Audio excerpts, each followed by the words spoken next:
This will be a combination of lighting test, the writing session for Give Me Space. Give me space. Buffaloes can roam there or not, I don't care. A little background story. This is around '84, and I was in a weekly group of folks, you know, sit around in a chair and talk their stuff, and those kind of groups happen about all sorts of things, but this one happened to be a support group for A Course in Miracles. And it was just one of those things I did every single week that I just knew everyone, and it was like a family kind of exploration of consciousness and this work, this Course in Miracle work together. And it's in Huntington Beach and sponsored, shepherded by the Huntington Beach Signs of Mind Church. Peggy Bassett was minister then. So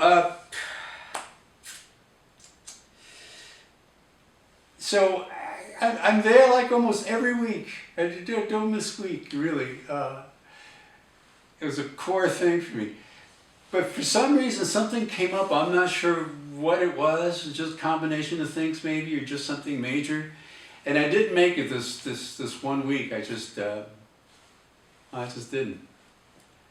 Yeah, and send her out more. Help this guy a little bit. Help this guy too. So I didn't make it this 1 week, and then all of a sudden I hear, well, not all of a sudden, but as the days went by, I think it was a Tuesday night that those meetings took place. So Wednesday, I hear something. Thursday, I think, finally came through as a phone call, and it said, "You weren't there last Tuesday. The singer-songwriter gal showed up, and we couldn't believe you weren't there." So, you know, of course, I can't wait till next week, till the next Tuesday, right? You know, apparently this gal hung out with them and went to breakfast with them after, which is something that usually happened, you know. So I get there and I've been there like the next Tuesday, and then everyone says, "Hey, I can't believe you missed." So everyone there kind of pounds on me for missing the right Tuesday. And so I just say, okay, well, all right.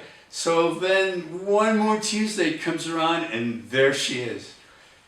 Her name is Amy, and she's about maybe an inch taller, maybe two, maybe an inch taller. You know, 5'9" maybe. Thin as rails, as beautiful as could be. Super top lip was one of her distinguishing features.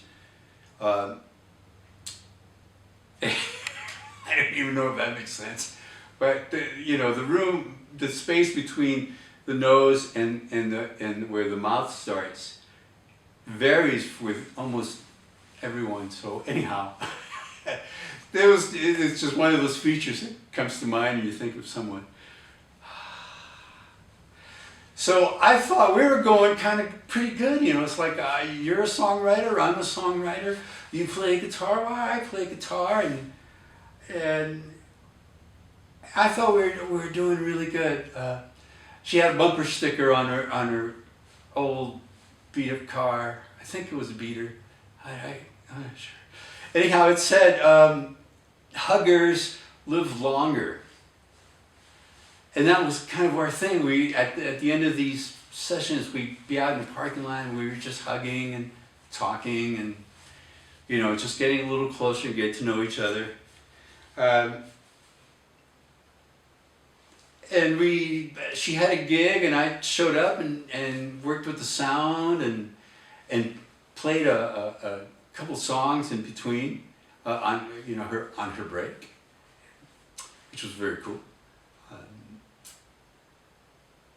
And so we were getting closer, and then Blundermouth here just kills everything by saying to her one day, "I love you." That's all I said. That was enough. So, you know, everything else is in the song that followed my saying that. There's even a video to it. Years later, in Billings, Montana, the initial Amy thing happened probably around '84, and in 1995, I found myself making a video for "Give Me Space" because I thought it was a catchy tune, you know, and it let me play some keyboards and some guitar, and it's pretty nice. I still think it's a catchy tune.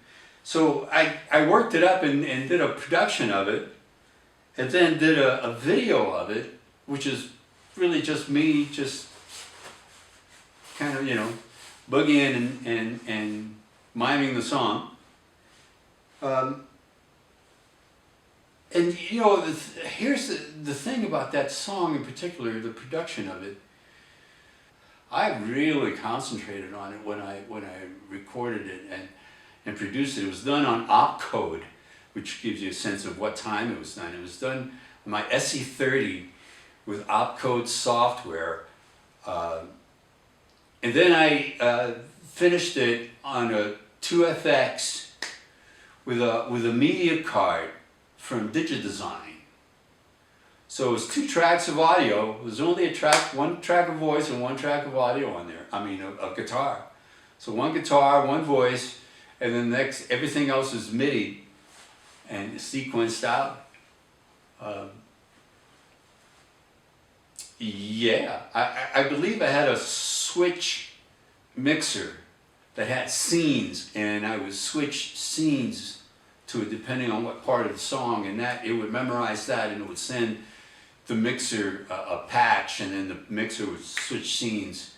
So that gave me a little more timbre control and impact on the changes, if I remember right. At any rate, here's the phenomena. I don't see any of my record lights on, so I'm thinking I've exceeded my record limit. Oh, I see 1 record light. So here's the phenomena. That's the actual track. The track I worked on in 94, 93, 94, 95 is the track that's just been released after being remastered. I worked on it that well, that hard, that it held up. I think it holds up here in 2020. In terms of, you know, in engineering terms, in terms of separation and timbre and punch, everything you want from a song. I gotta see it. I believe that camera is still on, so I've caught that much. I may do the next one with a guitar, holding a guitar, because it's so critical for one of the projects that I'm working on. I'll need guitar room, so I might as well do the light test for that as well. Thank you very much. That's Give Me Space. You just said maybe a 3. Down 3. I was like an 11 there for a while, and then 10, and then to a 3, and I just said I love you. So